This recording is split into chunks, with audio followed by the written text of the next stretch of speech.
नरेंद्र मोदी, भारत के 14वें प्रधानमंत्री का जन्म 17 सितंबर 1950 को गुजरात के वडनगर शहर में हुआ। उनका बचपन साधारण था और उन्होंने अपने परिवार के चाय की दुकान में मदद की।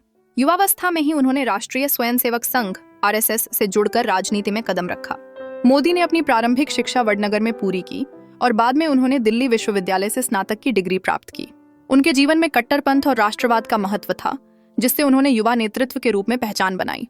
यह प्रयोग उन्हें संघ के भीतर एक महत्वपूर्ण स्थान दिलाने में सफल रहा। 1953 में मोदी ने भारतीय जनता पार्टी (बीजेपीएस) में शामिल होकर सक्रिय राजनीति की राह चुनी। वो धीरे धीरे पार्टी में ऊंचाई पर पहुंचे, जिसके परिणाम स्वरूप वे 2001 में गुजरात के मुख्यमंत्री बने। उनके कार्यकाल में गुजरात ने विकास और औद्योगिकीकरण के नए आयाम देखे। प्रधानमंत्री के रूप में नरेंद्र मोदी ने न्यूनतम सरकार, अधिकतम शासन का नारा दिया।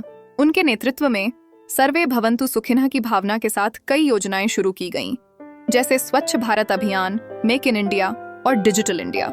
उनकी विदेश नीति में भी बदलाव आया है। मोदी ने वैश्विक स्तर पर भारत को एक नई पहचान दिलाने का कार्य किया।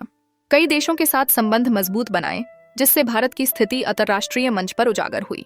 नरेंद्र मोदी के शासनकाल में भारत ने कई ऐतिहासिक निर्णय लिए, जैसे नोटबंदी और जीएसटी लागू करना, जो आर्थिक सुधार के दृष्टिकोण से महत्वपूर्ण है।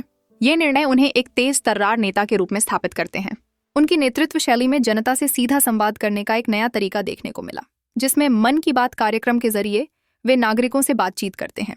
इसके द्वारा उन्होंने भारतीय युवाओं को प्रेरित करने का प्रयास किया। मोदी का जीवन राजनीति में दीर्घकालिक प्रभाव छोड़ने का अद्वितीय उदाहरण प्रस्तुत करता है, जहां से हर भारतीय किसी भी जाति, धर्म या क्षेत्र से प्रेरणा ले सकता है। उनकी भूमिका केवल राजनेता की नहीं, बल्कि एक ऐसे नेता की है जो देश को नई दिशा में ले जाने का सपना देखता है।